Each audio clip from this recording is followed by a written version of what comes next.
안녕하십니까, 부천교 강도사입니다. 오늘 함께 나눌 말씀은 요나서 4장 9절부터 11절 말씀입니다.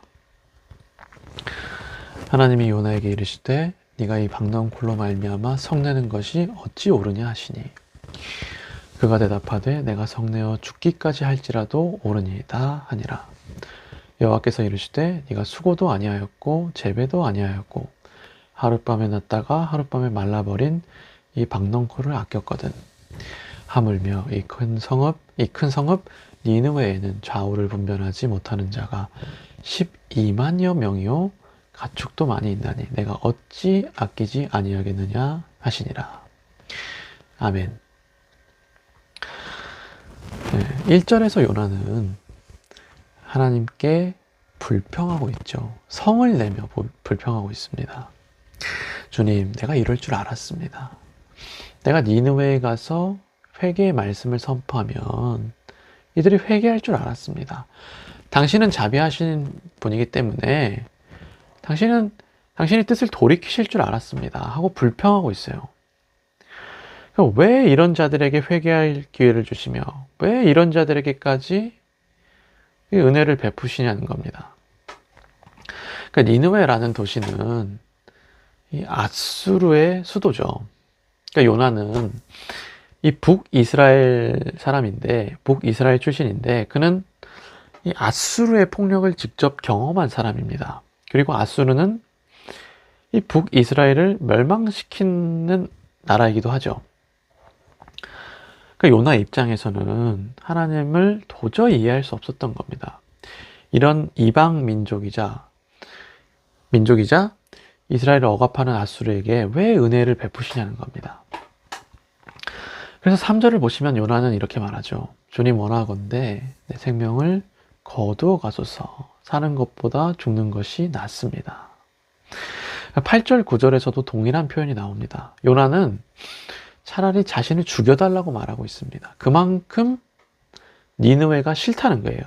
하나님을 이해할 수 없다는 겁니다. 또한 이런 요나의 태도는 1장에도 잘 나오죠.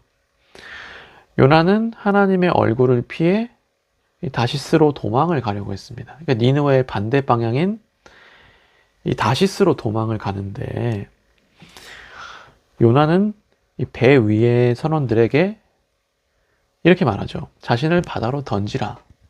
이 바다의 풍파는 나 때문이니까 그냥 나를 바다로 던지라, 죽이라 하고 말합니다. 그러니까 요나는 죽을 만큼 니느웨가 싫었던 거예요.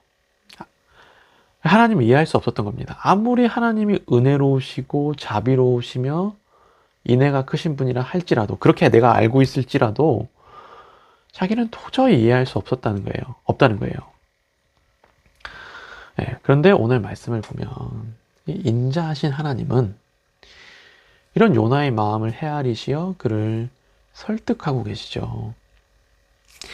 특별히 하나님은 요나에게 이 박넝쿨과 이 뜨거운 동풍을 예비하시어 그를 설득해주고 계세요. 1장에서는 이 바다의 파도를 예비하시고, 2장에서는 이 바닷속의 물고기를 예비하시며, 그리고 오늘 말씀에서는 이 박넝쿨과 뜨거운 동풍을 예비하십니다.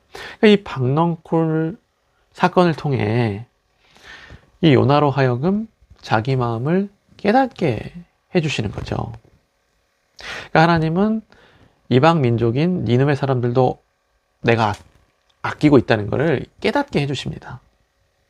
이 박넝쿨을 예비하셔서 깨닫게 해주세요.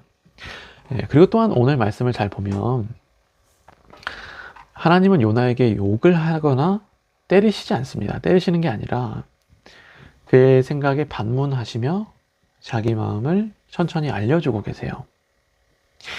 마치 탕자 이야기의 아버지가 이 첫째 아들을 설득하시듯, 그러니까 자기에게 성내는 아들에게 인자를 베푸시듯, 참 인자하신 하나님은 요나를 설득해주고 계세요.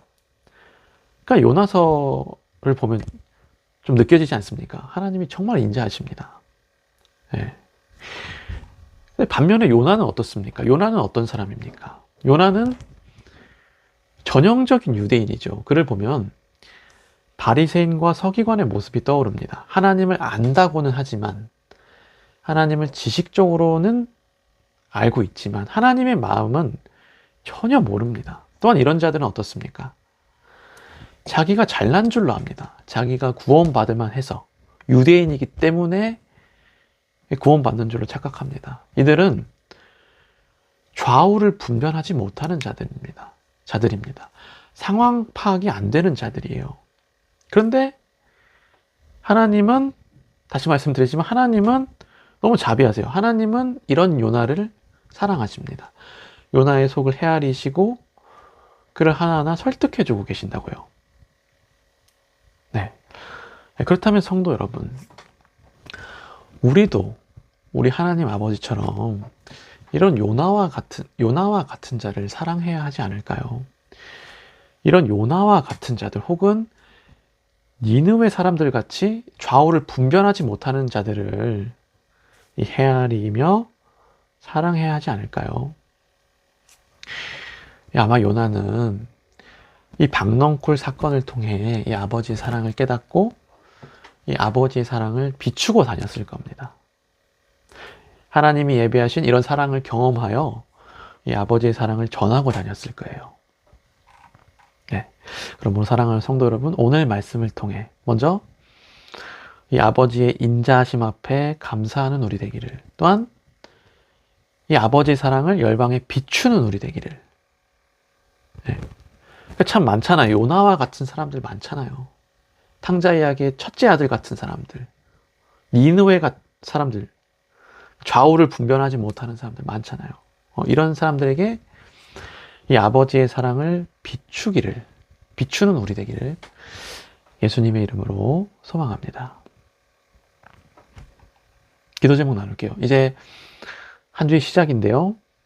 먼저 이번 한 주는 아버지 사랑 안에 거하는 한 주 되게 달라고, 예수님 안에 있는 한 주 되게 달라고 기도하기 원하고, 또한 이 아버지의 사랑을 비추는 한 주 되게 해달라고도 그렇게 기도했으면 좋겠습니다. 기도하겠습니다.